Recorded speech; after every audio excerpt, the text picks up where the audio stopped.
Press the bell icon on the YouTube app and never miss another update.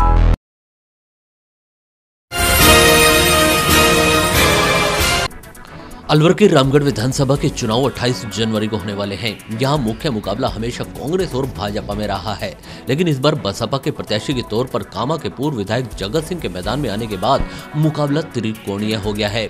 जैसे जैसे चुनाव नजदीक आ रहे हैं, राजनीतिक दलों के दिग्गजों ने भी मोर्चा संभाल लिया है। आज भाजपा के प्रदेश अध्यक्ष मदन लाल सैनी और उपाध्यक्ष ज्ञानदेव आहूजा ने क्षेत्र में जनसंपर्क किया और कार्यकर्ताओं की मीटिंग भी ली। उधर कांग्रेस मंत्रियों में रघु शर्मा, प्रताप खाचरियावास और प्रदेश कांग्रेस कमेटी के प्रभारी अविनाश पांडे ने भी रामगढ़ में जनसंपर्क किया। एक तरफ कांग्रेस ने भाजपा की कथनी और करनी के आरोप लगाए और कांग्रेस द्वारा किसानों के ऋण माफी के वादे को 10 दिन में पूरा नहीं करने की बात कही। एक तरफ कांग्रेस ने भाजपा की कथनी और करनी के आरोप लगाए और कांग्रेस द्वारा किसानों के ऋण माफी के वादे को 10 दिन में पूरा करने की बात कही। वहीं भाजपा प्रदेश अध्यक्ष मदन टुकड़े इंदिरा गांधी ने की, एक छोटी सी सर्जिकल स्ट्राइक जो रोज होती है उसको करके बड़े बड़े पोस्टर बैनर लगा दिए। अब कांग्रेस भी ये कहे, दुनिया जानती, आप पढ़ लो इसकी, किसने बनाया बांग्लादेश? इंदिरा गांधी ने। कौन थी इंदिरा गांधी? प्रधानमंत्री थी इस देश की। इंदिरा जी का बलिदान हो गया, उनके घर में 24 303 की गोलियां लगी, एक माँ इस देश पर कुर्बान हो गई। आज इंदिरा जी की शहादत को भूल गए, महात्मा गांधी की शहादत को भूल गए, राजीव गांधी की को भूल गए, सरदार बेन सिंह मुख्यमंत्री पंजाब की कुर्बानी को भूल गए। बीजेपी के किसी नेता ने कोई कुर्बानी नहीं दी, तो उन्हें कोई मारता ही नहीं, वो जानते हैं ये खुद ही पूरा काम कर देते हैं लड़वा लो। बीजेपी का मतलब क्या है? बीजेपी का मतलब है भारत जलाओ पार्टी, भारत में आग लगाओ, मजे करो, वोट ले, किसी को कुछ दो मत, लोगों की जेब काटो और फिर जब चुनाव आए तो हिंदू मुसलमान के किस्से सुना सुना कर भरो, लड़ो, मरो। गाय माता को चारा मत खिलाओ, गो माता के मुद्दे पर झगड़े कराओ। अभी कांग्रेस ने योजना बनाई, गाय यदि कहीं पर है तो उसको गोद लो, पालो, चारा खिलाओ।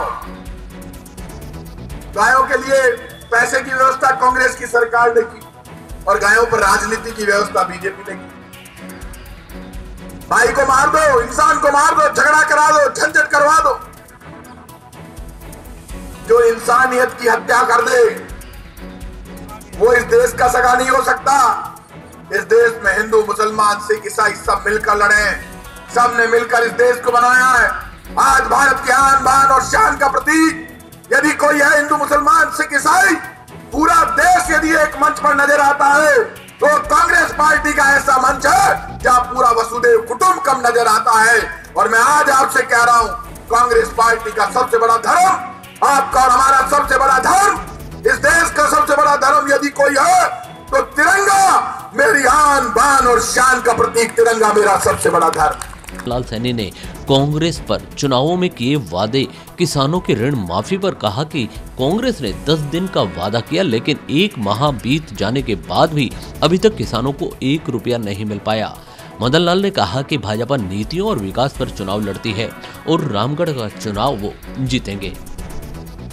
ऐसे कार्यकर्ता जो बूथ पर है, शक्ति केंद्र पर है, मंडल में है, जिले में है, विधानसभा में है,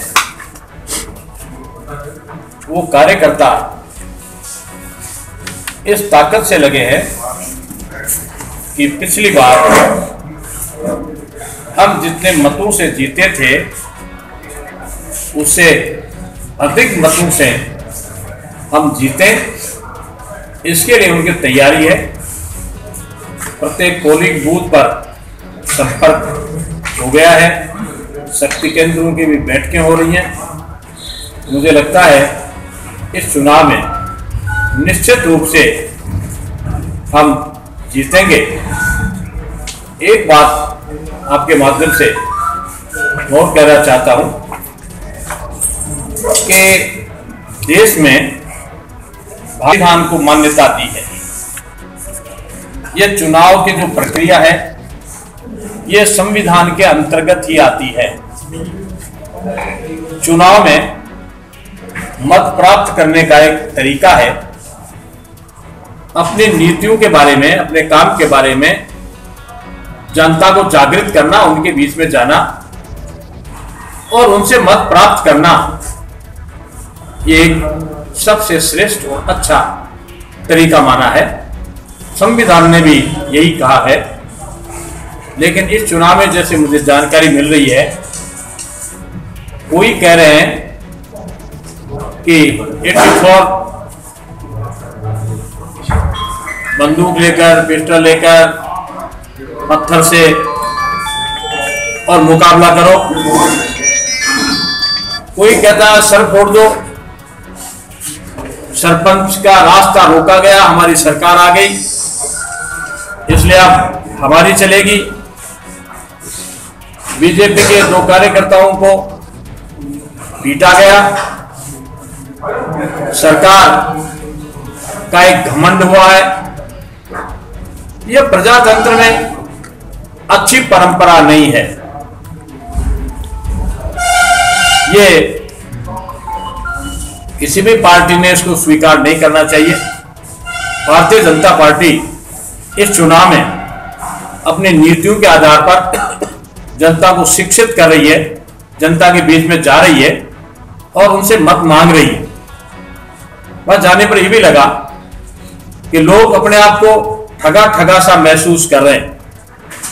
किसानों का कर्ज माफ करने की बात कही गई, 10 दिन में कही गई, 1 महीने से ज्यादा हो गया, किसान के जेब में कोई पैसा गया नहीं। कमेटी बना दी गई, कमेटी को कहा गया पूरे देश में भ्रमण करें और पता करें, जबकि उन्होंने अपने घोषणा पत्र में कहा और घोषणा पत्र को सरकारी डॉक्यूमेंट में बनाया, उसमें लिखा है किसानों का कर्ज माफ किया जाएगा। वो कर्ज माफ करके ये बड़ा लुभावना नारा देकर उन्होंने वोट प्राप्त किए, सत्ता हासिल की। अब फिर उसी बात को दोहरा रहे, जबकि किसान के जेब में कोई पैसा नहीं गया। किसान, राजस्थान का किसान और रामगढ़ का किसान बहुत जागरूक किसान है।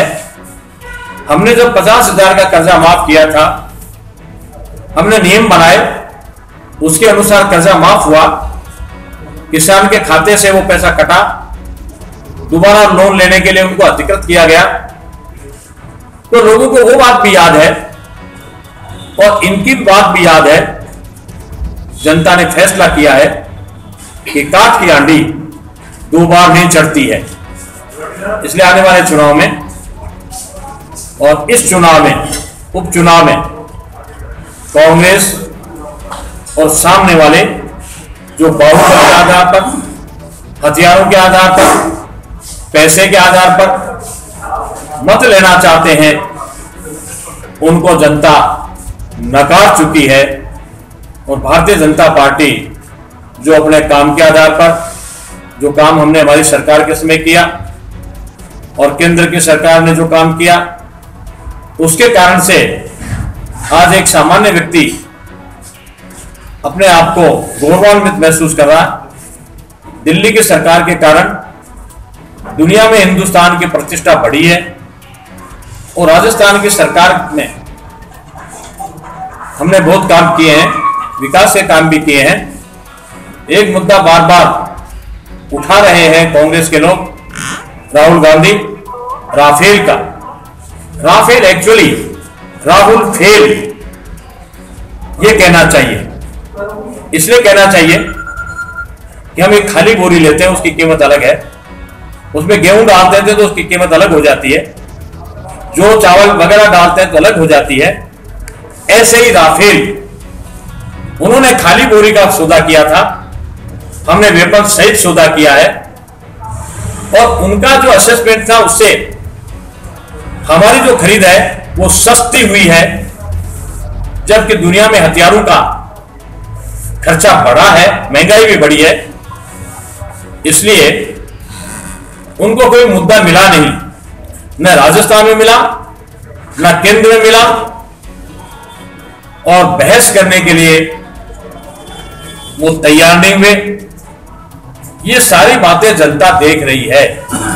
इसलिए लोकसभा के चुनाव में और खासकर इस चुनाव में भारतीय जनता पार्टी का प्रत्याशी भारी बहुमत से विजयी होगा। Press the bell icon on the YouTube app and never miss another update.